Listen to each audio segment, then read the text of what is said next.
Hello everyone and welcome. Today we're diving into some incredibly exciting early information about NCSoft's highly anticipated upcoming title, Aion 2, and we've gathered insights from the very first Friends and Family Test, or FGT, that took place in Korea. Important caveat before we get into the specifics. It's absolutely crucial to set expectations. The information we're sharing today comes from a very early, unpolished test version of Aion 2. This is by no means the final game. And we anticipate significant changes before its official release. Just remember how much the UI features and even core mechanics evolved between Throne and Liberty's FGT and its polished launch. Aion 2 will likely follow a similar path. Character customization. First up, a truly standout feature that the tester absolutely raved about: character customization. They explicitly stated it was the best of any game that's ever been released, praising how incredibly detailed and well made it was. This led to a perfect 5 out of 5-star rating from their perspective. This level of depth isn't surprising, as the original Aion was itself considered revolutionary in its customization back in 2009. And it seems Aion 2 is set to continue that strong legacy in game systems and purchases, moving on to some of the in-game systems, particularly monetization. The FGT revealed the presence of instant resurrections, often called pay rest, where players can immediately revive on the spot by spending the in-game currency Dia. This is a familiar mechanic for Aion veterans. We also learned about an action point limit for dungeons, for example, around 320, which can be recharged by spending Dia. The tester also brought up a gacha system, specifically in the context of recharging Daevas points for PvP content. However, it's worth noting that the developers have expressed an intent to minimize having items that are drastically different and obtainable only through this gacha system. User interface, UI and skills.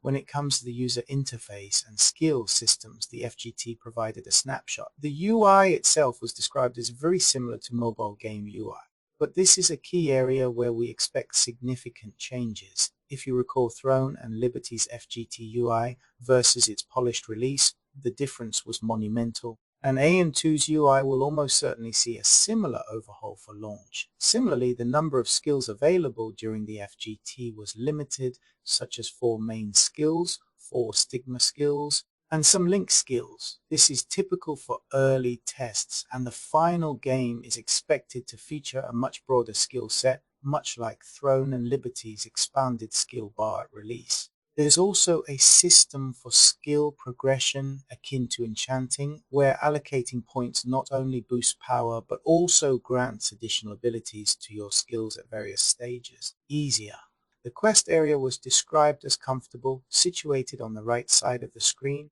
Much like what you'd find in Throne and Liberty or even the original Aion. A notable addition seems to be time-based quests, which appear as specific events at certain hours of the day, offering valuable key items and equipment. An interesting point was the inclusion of automatic pathfinding. The tester indicated that clicking on a quest would automatically guide your character to the location. However, it's vital to reconcile this with NCSoft's clear statement that Aion 2 will not feature any auto-farm, auto-PvP, or auto-combat. This likely means automated pathing to quest givers or objectives, but combat itself will remain fully manual. Combat in Aion 2 appears to offer versatility, featuring 2 distinct viewpoints, similar to Throne and Liberty.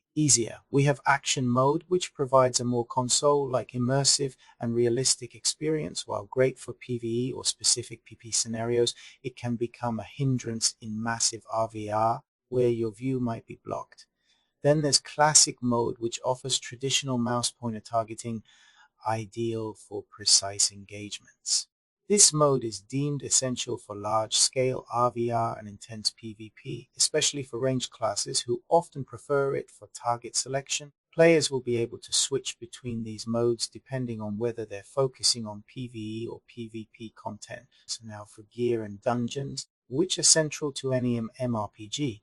Daevas points make a return. You earn these by defeating players from the opposing faction in PvP zones and they're crucial for acquiring PvP-specific gear. For dungeons, we have confirmation of both 4-person and 8-person instances. A common MRPG mechanic, these dungeons will have combat power or equipment level requirements to enter, preventing players from diving into content they're not ready for. Impressively, over 200 types of dungeons were mentioned regarding equipment gear drops from both dungeons and field monsters. A fantastic feature is player-to-player trading gear is tradable until you equip it, at which point it becomes bound to your character. Easier.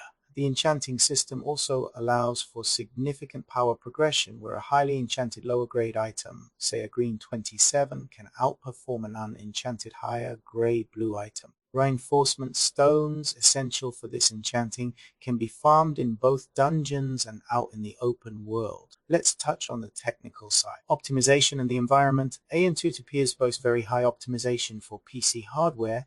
During the FGT, the game ran amazing on an RTX 5070 graphics card at maximum settings. Crucially, easier. The developers are aiming for strong performance even on an RTX 2070 at full settings, which is fantastic news for a wider player base, and Csoft has a solid track record with game engine optimization. Easier is seen with Throne and Liberty, and Aion 2 seems to be following suit. However, it's important to note that the mobile optimization status is currently unknown, as this was purely a PC FGT. Easier in terms of movement, the tester claimed there were no areas where you can't fly, suggesting universal flight access.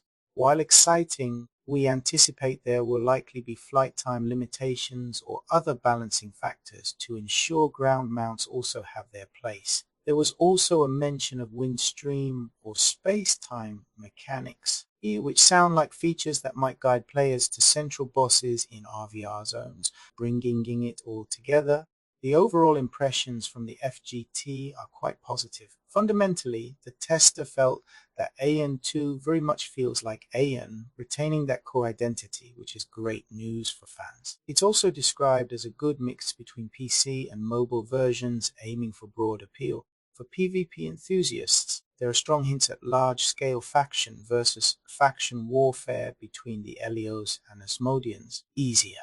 This structure is expected to avoid some of the guild versus guild issues seen in Throne and Liberty system.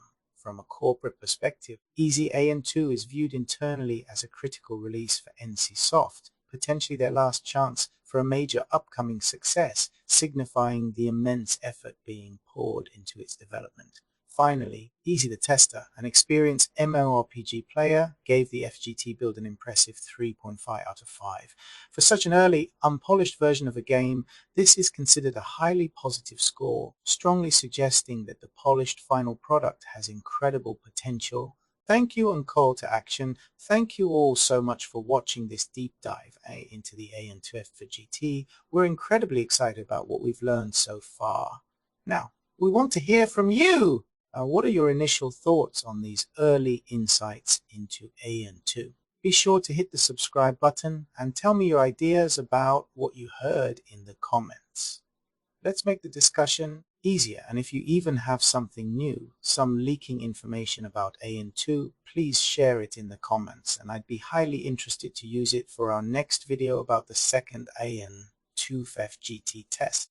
And guys, if you liked the video, hit the like button as always.